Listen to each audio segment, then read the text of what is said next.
All right, coming up in the big second hour of American Sunrise, some bad news for Chuck Schumer and Democrats in the Shutdown Congress, the nation's largest union of federal workers demanding lawmakers end the shutdown immediately. This comes as the ongoing shutdown is on pace to become the longest American shutdown in history.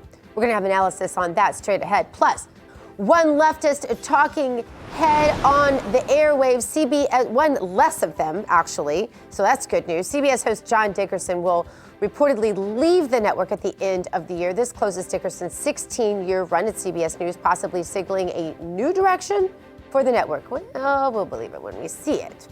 Also, later, new revelations about how former President Barack Obama really felt about Kamala Harris in 2024. An excerpt from an upcoming book shows Obama wasn't happy about the former vice president being handed his party's nomination without a single primary vote being cast. These stories, so much more. Second hour of American Sunrise is starting right now. Good morning, America. Welcome to American Sunrise. Whether it's culture, We have breaking news to share with you. politics, President Trump is joining us live now from Florida. we've got you covered. This is what it looks like to be a patriot. We have to protect the American family. The American dream is still alive. I'm David Brody. I'm Terrence. And I'm Dr. Gina.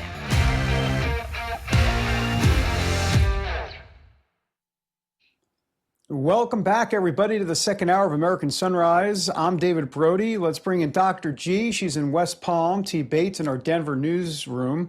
And good morning to both of you. Hey, so with President Trump, he's in South Korea, as we've been talking about this morning, guys. And just, he's such a transformative figure. Even when he landed, Gina, in South Korea, the band there, literally that greeted him at the airport, was playing YMCA in South Korea.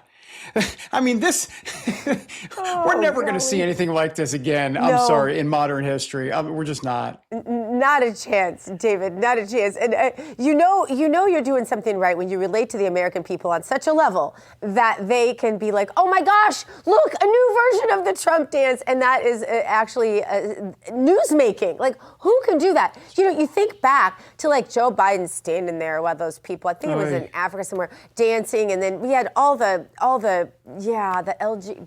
RSTUVW. You know, remember that when they, and you were just like, and that's the Democrat Party right now. That's the party that's actually saying, we think maybe you should vote for us coming up in the midterms. And then you have Trump.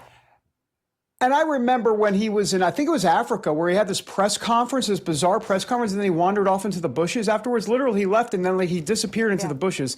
Anyhow, hi, Terrence T-Bates. never, ever disappears into the bushes, so we're really thankful for that. No, praise God for that. Oh, once we get off the air, I immediately go to the bushes, trust me. To do what? Oh, never mind. Sorry, my bad. I'm sorry. Let's not go there, David. Let's not go there. Hey, look, President Trump, as you guys were saying, continuing his trip to Asia in South Korea. While you were sleeping, the commander-in-chief meeting with South Korean President Lee Jae-myung, and within the last hour and a half or so, President Trump announcing that a trade deal with South Korea is pretty much solidified. The major sticking point had been a U.S. demand that South Korea invest $350 billion in the U.S., and now it looks like that's been decided. During his visit to Japan earlier this week, Mr. Trump was also able to secure another $490 billion in investments commitments. Meantime, all eyes are on tomorrow's face-to-face meeting between President Trump and Chinese President Xi Jinping. The two are hoping to settle the current trade war that they're in. President Trump already setting the tone for the sit-down, saying it's going to be a great meeting for both.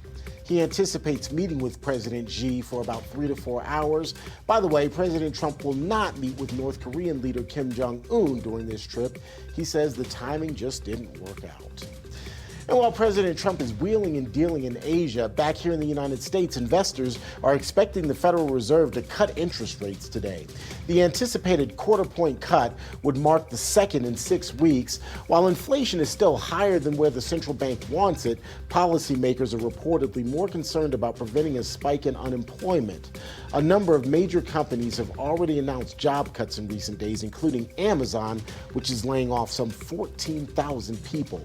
Fed Chairman Jerome Powell scheduled to speak around 2:30 this afternoon. Make sure to stay tuned to Real America's Voice for updates throughout the day. Hurricane Melissa is battering Cuba as we speak. It's now been downgraded to a Category 2 storm after tearing through Jamaica, leaving behind deadly devastation, as you can see. Melissa made landfall in Jamaica Tuesday as a massive Category 5 hurricane with sustained winds of about 185 miles an hour. At least 7 deaths are already being reported, but that number will likely increase throughout the day. A full damage assessment is expected to take days, but a preliminary estimate puts the island's economic loss at $22 billion. Jamaica's prime minister says the challenge now is the speed of recovery. For more, let's bring in Weather Nation meteorologist Adrian Hernandez. Adrian, typically this time we give folks their local forecast. We'll do that shortly, but put just how massive and how historic this hurricane is into perspective for us first. Well, regardless of the impacts you're seeing on this screen, this has officially, or is likely to be officially, one of the strongest hurricanes ever recorded in recent history. Not only that, this storm made landfall at its peak intensity with winds of 185 miles per hour and a central pressure of 892 millibars, but that's far from what it is now. It's officially downgraded to a Category 2 storm, winds of 105 miles per hour with a central pressure increasing up to 968 millibars. It's moving north-northeast at 14 miles per hour, so it is almost well out of the picture and moving very quickly. Right now, it's just really peaking over northern or the eastern portions of northern Cuba, and now it's slowly but surely making its way further off to the north. Its sights set on the Bahamas and the Turks and Caicos as we go through later on tonight to early morning tomorrow, likely to make impacts as a Category 2 hurricane before it heads off to sea. Now in the lower 48, we're dealing with the center of low pressure with this frontal boundary that'll push itself off towards the east. We got loads of moisture expected around this region, and all that moisture is going to end up off in the northeast well into the next few days. We do have some higher chances for flash flooding across the northeast as well as we go throughout today and tomorrow, but most of this rainfall should be out of the realm by the time we get to Halloween. Looking at some of the precipitation forecasts, we could see most of the rainfall is staying out east, places like New York City down to Washington, D.C., even over to Boston, but most of the rainfall is staying in northern New York and the state of Pennsylvania as this low pressure center continues to move off towards the east. Temperature-wise, things are going to be staying on the moderate side of things unless you're out in Los Angeles catching the Dodgers game. You're going to be heating up quite a bit with a daytime high of about 97 degrees, Terrence, so we're expecting loads of heat in that region. But besides that, the rest of us should stay mostly cool, especially you guys out in Denver. You were waking up at around 24 degrees today. It was real chilly for you guys out there, Terrence. Oh, Adrian, it's downright cold. Trust me. Been there, done that. It's downright cold. Good to talk to you, my friend. Appreciate the reporting. Likewise. Thank you. All right. And folks, you see there at the bottom of your screen, there's a QR code. Go ahead and scan that and join our friends over at Weather Nation and Adrian for all the forecasts and all the weather information you might need. All right, let's get you back over to David Brody now as we continue the show and talk about some of the big stories that are making headlines around the country. David, good morning. Good morning, T. Bates. All right, we are following the latest in the ongoing Schumer shutdown. Democrats continue to block the government from reopening. There's our countdown clock. It's forcing a disruption in a variety of public services. Now, the American Federation of Government Employees, that is the largest federal workers union in the country, they're demanding lawmakers come together and pass a clean, continuing resolution to finally end the shutdown. You hear that, Chuck? Unions are talking and speaking loudly now. Joining us with reaction is Congressional Representative Beth Van Dyne.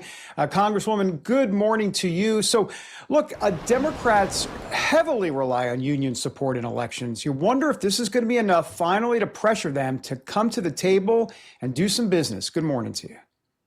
Good morning, and I appreciate you doing that. You know, as we're getting longer and longer into this government shutdown, yeah, even the unions are starting to put pressure on their favorite senator.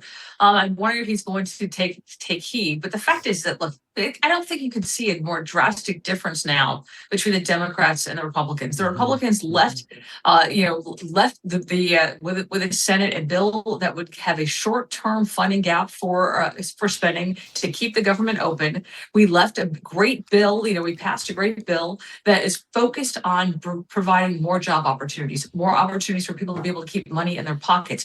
opening up more businesses, bringing manufacturing back, competing with the rest of the globe, decreasing government regulations, support at our border for our folks who are actually controlling our border for the first time. Since this administration came over, they have done so much. Republicans are doing this. On the opposite side, you got Democrats who are fighting everything, who are continuing to keep the government shut down. How many dozens of times are they going to vote for this? And the contrast is absolutely stark, but they've also acknowledged it. They have acknowledged, you have had a number of Democrats who have said, yeah, we know this is going to be horrible. We know this is going to be rough, especially on working families, people who are struggling, working paycheck to paycheck, but we're using it as leverage. We passed a clean CR.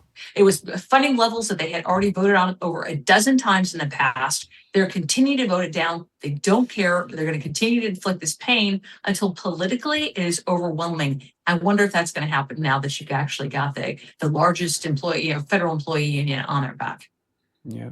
Congresswoman, you're currently in D.C., correct? I am. I was here last week.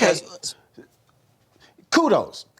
I am all in support of that. If it were appropriate, I'd reach through the screen and hug you because at least you're there doing something. And my question really is, what is happening behind the scenes? Because the reality is, to some degree, you and your Republican colleagues have your hands tied until Democrats in the Senate come to the table and vote for the continuing resolution. So what's happening behind the scenes? What kind of deal making, what kinds of conversations are being had? Well, I'll tell you, just because we're not on the floor voting does not mean that we don't have a lot of meetings, that we're not continuing to push forward, pushing our legislation, working with our legislative staffs that are up here. All of those things are still continuing. But I also want to make sure that people realize that a vast majority of our job is not in DC. It is providing casework for our constituents back home. It is meeting with businesses and finding out what is painful for them, what are their concerns, and how we can help. It's working with constituents. And those are all things that my colleagues that are not up here right now, those are the things that they're doing. They're going and saying, how is this affecting your business? How is this affecting your household?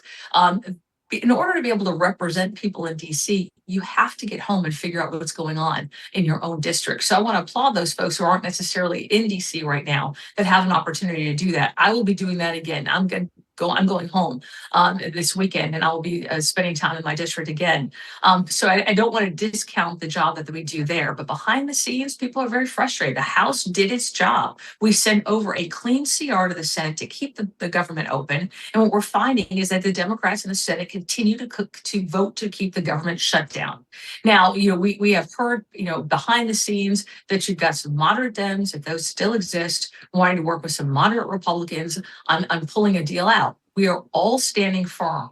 We want the government back open before we're going to sit here and have these backroom deals. Yeah. If you want to talk about ways of being able to help people afford insurance, then let's come to the table and do that. But do not hold the entire country hostage while you wait for that. Yeah, Beltway brain is a real thing, and congresspeople need to spend a lot more time in their districts and with their families, by the way, because that makes them stronger than I think when they do have to go in and fight. Congressman, I wanted to ask you, a lot of the whisper campaign that I am hearing back channel is that it is a very awkward position for a lot of MAGA-style Republicans to be advocating for a shutdown to end, because they really just want cuts. They want deep cuts. They want whole departments eradicated. Congresswoman, how does all of this fallout happen, and will it result in any of those kinds of deep state cuts that we've all been hoping and praying for?